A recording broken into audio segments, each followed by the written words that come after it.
So dito sa template natin para sa ating cars grade 1 and 2 writing pad, pwede nyo siyang baguhin kasi Canva template naman yan. Kahit pre-account lang guys, magagamit nito at madadownload nyo ng walang watermark. Okay? So A5 size ito. Ayan. So mamaya ipapakita natin kung paano siya i-layout or i-print para sa ating writing pad. Ayan. So dito meron tayong naming grading section. So, pwede nyo dagdagan, pwede nyo baguhin. Yan, pwede nyo palitan ng kulay. So, pwede kayo maglagay ng picture nung ticketing natin or ng customer natin. So, writing pad. So, grade 1, pwede mo palitan ng grade 2 yan. Okay? So, ito yung pinaka-cover natin. So, gumawa lang ako ng mga ilang peraso, pero pwede naman ito magamit para ready to edit na lang and then download saka print na lang. Yan. Para di na kayo mahirapan pa. Okay? So, marami naman pagpipilian yan. Yan. So, meron 1, 2, 3, 4, 5, and 6. So, meron din tayo syempre yung ating writing pad na lines. Ayan. So, meron din tayong cars na nakalagay dyan. So, pwede nyo palitan yan. Pwede nyo ilagay yung picture kung ano man ang gusto nyo ilagay or kung ano man gusto ng customer nyo. Okay? So, pwede yan. So, ito, ayan. So, bahala na kayo dyan. Okay? So, edit nyo na lang muna yan, tapos download. So, pag na-edit nyo na, pag nalagyan nyo ng picture at details ng customer nyo, ang gagawin nyo dyan, syempre, share. Okay? Share, tapos click download. Yan. So, select nyo lang PNG, tapos download. Yan. So, ganoon lang kadali. Saan nga ba makakuha yung ating template para sa mga nag-uumpisa pa lang, sa may mga printing shop dyan?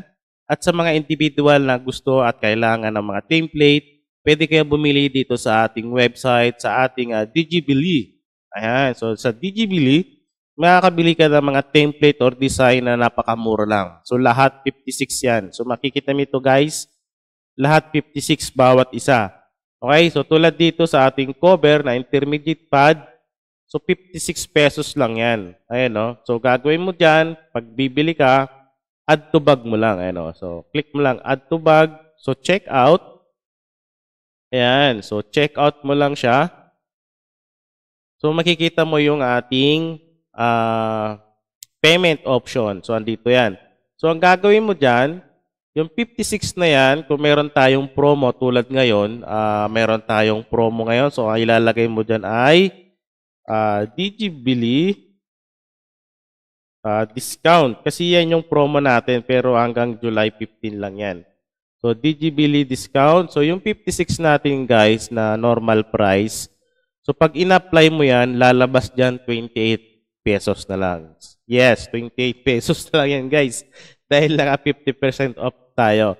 So, lagi tayo may discount dyan. So, pag kailangan mo ng template or design, punta ka lang sa website natin. Okay? So, gagawin mo dyan sa kontakin yung email. Ilagay mo lang yung email mo, full name, yung country, yung phone number, tapos yung reference number. Ibig sabihin, magbabayad ka muna, tapos ilalagay mo dito yung reference number mo.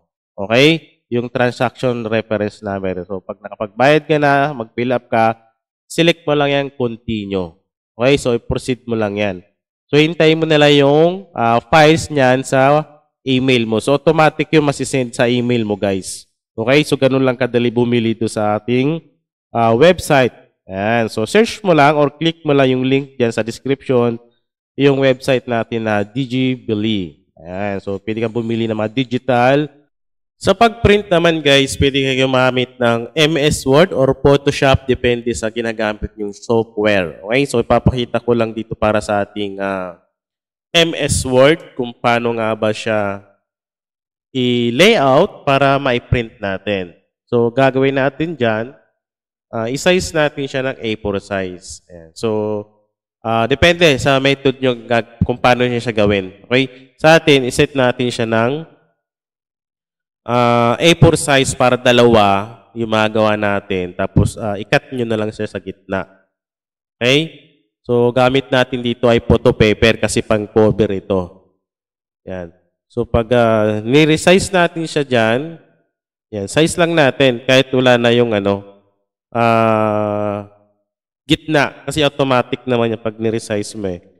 So, automatic dyan. Copy-paste mo na lang yan or ilagay mo yung isa pang design natin. So, ganyan magiging itsura niyan, guys. Ayun, no? Di ba? So, ipiprint mo na lang siya ng ganyan. So, sa photo paper yan, i-print mo na lang siya. So, ang settings dyan, para sa di pa mga maalam kung anong settings, ang gamit natin dyan, photo paper, di ba? So, iset natin yung paper type natin na glossy. Kasi nga, photo paper yung gamit natin, glossy yan. So, sa quality naman, pwede naman standard lang, okay na yan. So, pwede naman high, pero okay na yung standard, guys, eh. Set na yan. Kumbaga, pwede na yan sa standard. Premium, photo paper glossy plus standard. So, set na yan. Okay, goods na yan. Basta pinaka-importante natin dyan ay yung nakasize siya na A4 size. Okay? So, next naman natin, so tuloy-tuloy na lang natin siya. So, next natin yung line naman. Ayan. So, lagay natin yung lines dyan.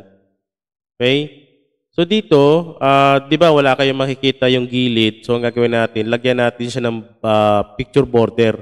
Maglagay tayo ng maliit lang. Ayan, no? Di ba? Makikita nyo may line na yung gilid.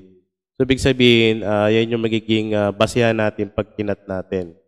Okay? So, stretch lang natin siya.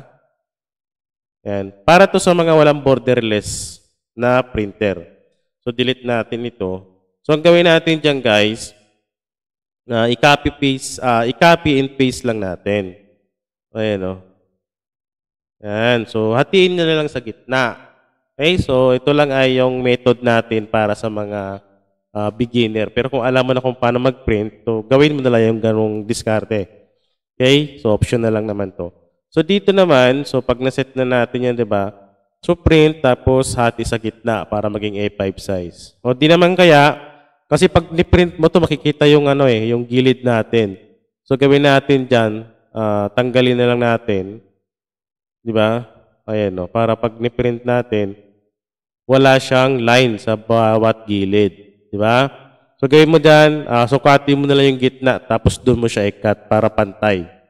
Okay? So, next dyan, sa print settings naman, ang gamit natin dyan, bond paper. So, pwede na yung 70 GSM. So, hard copy, pwede naman yan. So, depende kung ano yung ginagamit ng bond paper. Okay na yan, basta A4 size. So, dito, so, set natin siya sa white paper. Plain paper lang, syempre. Tapos, high natin para mas maganda yung output. Pag standard kasi, maputla yan. Kasi nga, papel yung gamit natin. So, baliktad tayo ngayon. So, gagawin natin, set natin sa high para makita yung mga lines, pati yung image natin. Okay? So, plain paper, quality niya ay high para kita yung ating print kasi nga bond paper yung gagamitin natin dyan. Okay? So, mag-test print muna kayo para makita nyo talaga yung pinaka-output niya sa mga nag-uumpisa pa lang. Pero pag mga nabisado na, yun, wala lang problema yun. Ang gagawin lang nila, i-edit na lang yung template na nagawa natin tapos sila na bahala mag-print doon. So, kanya-kanyang discard na lang din yan.